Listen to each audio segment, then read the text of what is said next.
జిల్లా నాయక్ 9 న్యూస్ కి స్వాగతం. నంద్యాల జిల్లా నంద్యాల పట్టణంలోని ఫారూక్ నగర్ బిస్మిల్లా ప్లైవుడ్ ఆధ్వర్యంలో జరిగిన టీడీపీ ముస్లింల ఆత్మీయ సమావేశం సూపర్ సక్సెస్ అయ్యింది. సమావేశంకు నియోజకవర్గంలోని ప్రముఖ ముస్లిం నాయకులతో పాటు భారీగా ముస్లింలు పాల్గొన్నారు. ముఖ్య అతిథులుగా టీడీపీ ఎంపీ అభ్యర్థి బైరెడ్డి శబరి, ఎమ్మెల్యే అభ్యర్థి ఫారూక్, మాజీ మంత్రి ఏ రాసు ప్రతాప్ రెడ్డి, ఏవి సుబ్బారెడ్డి, డాక్టర్ బాబన్, తులసిరెడ్డి తదితరులు పాల్గొన్నారు. ఈ సందర్భంగా ఎంపీ అభ్యర్థి బైరెడ్డి శబరి, ఎమ్మెల్యే అభ్యర్థి ఫారూక్ మాట్లాడుతూ సీఎం జగన్ ముస్లింల ద్రోహి అని ఆగ్రహం వ్యక్తం చేశారు. ముస్లింల సంక్షేమం కోసం ఒక్క పని చేయలేదని, టీడీపీ ప్రభుత్వం చేపట్టిన పనులను కూడా పూర్తి చేయలేదని ఆరోపించారు. ముస్లింల పక్షపాతి చంద్రబాబు నాయుడు మాత్రమే అని, ఎన్నికల్లో ముస్లింలు సైకిల్ గుర్తుపై ఓటు వేసి గెలిపించాలని పిలుపునిచ్చారు. వస్తేనే మనం అందరం గుర్తుకొస్తాం. ఎన్నికల ముందు నా ఆత్మ బంధువులు, నా సోదరులు అని అంటారు తప్ప కేవలం ఓట్ బ్యాంక్ రాజకీయం చేస్తారు తప్ప ఈ 5 సంవత్సరాలు మరి ఈ రాజకీయ నాయకులు ఎందుకు మనల్ని పట్టించుకోలేదు?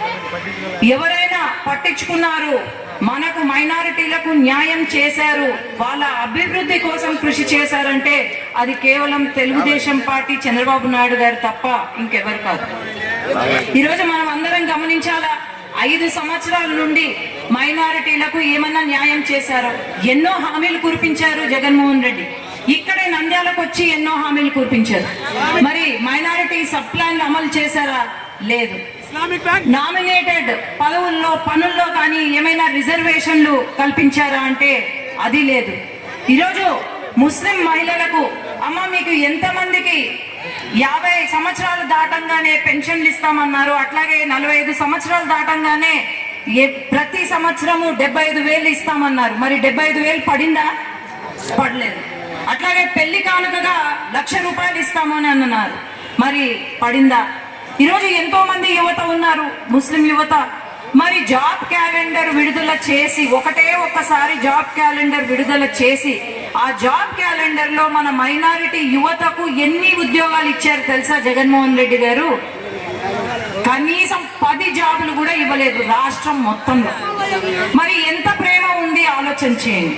ఈరోజు ఇమాంలకు లేకపోతే మౌజాన్లకు ఇల్లు కట్టిస్తాము అని చెప్పారు, మరి కట్టించారా? ఒక్క ఇల్లు కట్టించకపోగా వక్ఫ్ బోర్డ్ ల్యాండ్లను అన్నిటినీ, మసీదు ల్యాండ్లను, మన ముస్లిం సోదరుల ల్యాండ్లను కూడా కబ్జా చేసి పెట్టారు.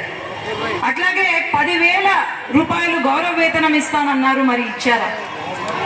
కేవలం ఎన్నికల ముందు అనవసరంగా అసత్య ప్రచారాలతో ముందుకు వస్తున్నారు వైసీపీ ప్రభుత్వం.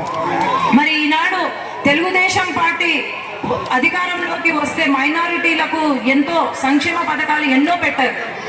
దాంట్లో భాగంగా మనకు ముస్లిం మహిళలకు పెళ్లి కానుక అయితేనేమి, అట్లాగే విదేశీ విద్య, ఆనాడు తెలుగుదేశం పార్టీ హయాంలో మన యువతకు విదేశీ విద్యను అందించారు.